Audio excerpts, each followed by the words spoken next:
Hello guys, कैसे हैं आप? उम्मीद करते हैं आप सब खैरियत से होंगे, खुश होंगे। देखने जा रहे हैं नेक्स्ट पार्ट।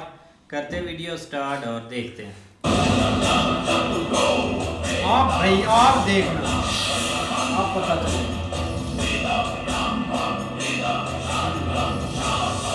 और आप तो तलवार भी काट रही है। उस्मान जी भी बताएंगे, आप आगे से और उधर से। ओए होए, कैसे आई है तलवार ओए होए। और की तरह।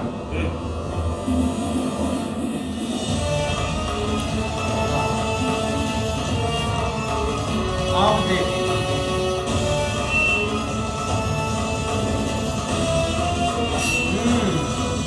वो आ गई उसकी बारात।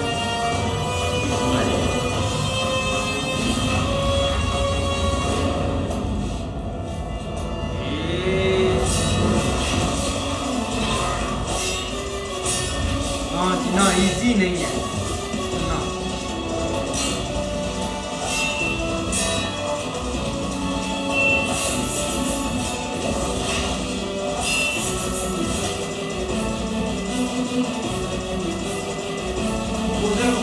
ये नहीं होनी चाहिए लड़ाई यार।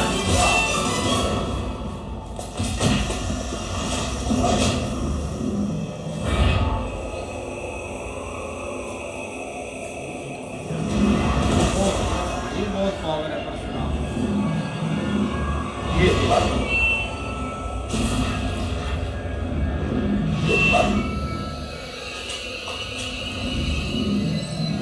आप देखना।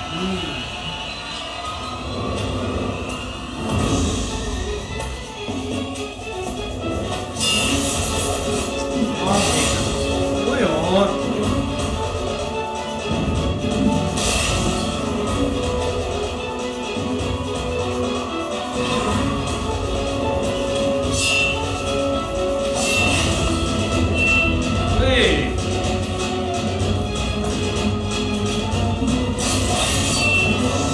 लो जी। अब बस बस बस बस बस बस।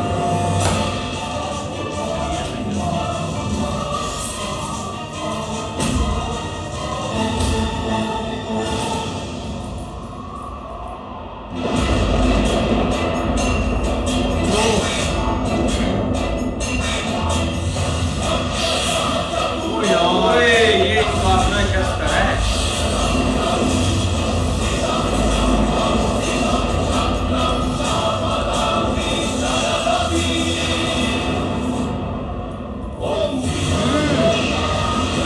कर लिया है।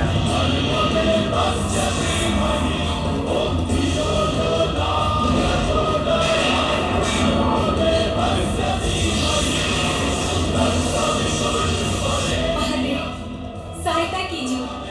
परशुराम का परशु और भीष्म का ब्रह्मास्त्र, अगर ये दोनों टकराए तो समस्त सृष्टि में प्रलय आ जाएगा भगवान। ओए दोनों के पास ताकत बढ़ गई। कोई और फैमिली है। मुझे तो लगा वेट करेंगे।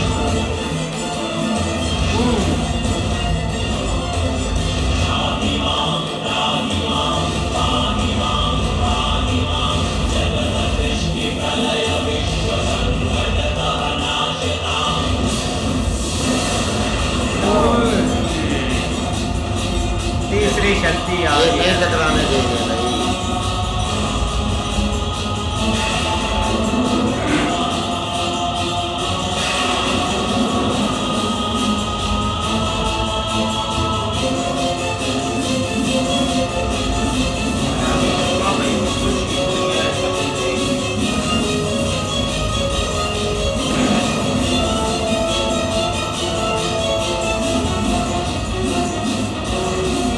ना रुक गए रुक गए।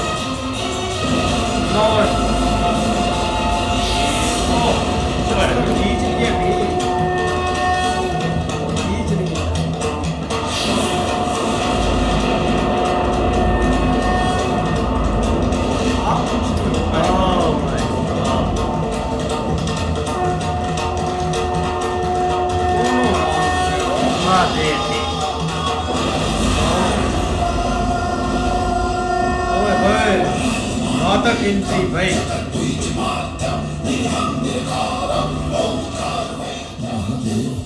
ओए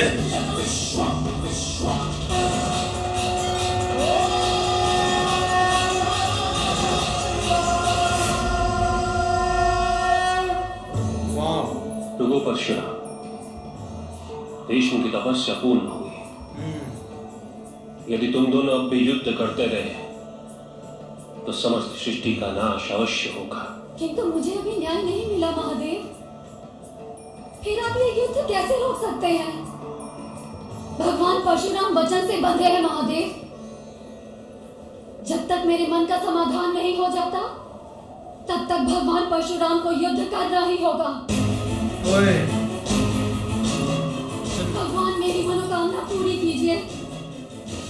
इसकी मृत्यु मेरी कामना है महादेव। मैं इसकी मृत्यु का कारण बनना चाहती हूँ। भीष्मा जी इजी होकर खड़े हैं। भगवान परशुराम की प्रार्थना है, इसलिए तुम्हारी इच्छा मुझे पूर्ण करनी ही होगी। किंतु प्रतिशोध जैसी हीन भावना को मैं आशीर्वाद नहीं दे सकता। यदि कभी भी तुम किसी उत्तात कार्य हेतु जुड़ोगी, कभी भी किसी महान कार्य की पूर्ति हेतु भीष्म की मृत्यु की कामना करोगी, तो तुम भीष्म की मृत्यु का कारण अवश्य बनोगे।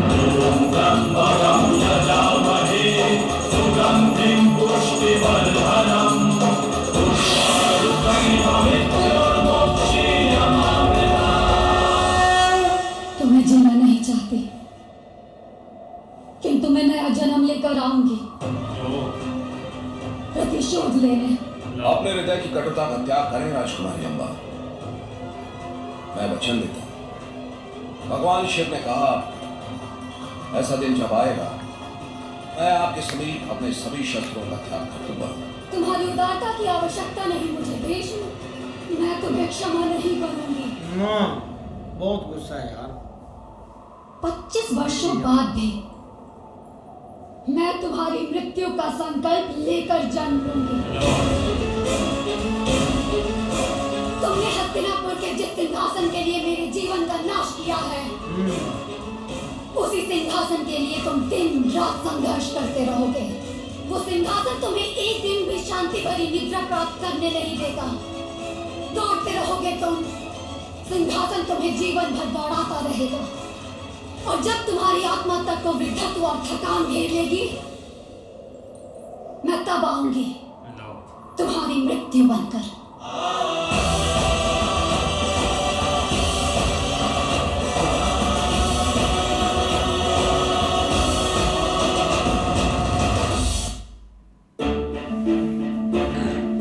लो जी, ये थोड़ा सा मामला तो भाई निपटा है, एक साइड पर लग गया, लेकिन ये आगे जाओ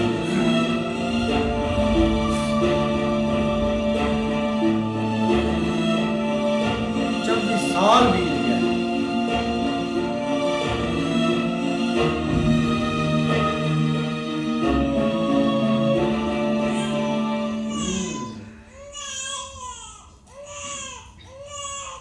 हो गया शक्ति का जन्म पांचाल में। पंचाल राजज्योतिषी, हमें विश्वास है कि द्रुपद की रानी ने अवश्य ही एक पुत्री को जन्म दिया होगा। 25 वर्षों से हमें इस कन्या के जन्म की प्रतीक्षा यार, थी। ये वॉच देखो। जब से हमें यह ज्ञात हुआ है कि भीष्म की मृत्यु में एक स्त्री निमित्त बनेगी, तब से ही हमारी ये प्रार्थना थी कि उस कन्या का जन्म हो गया। हमारे वंश में हो। पुत्री का जन्म हुआ पिताश्री। महाकाले नमः।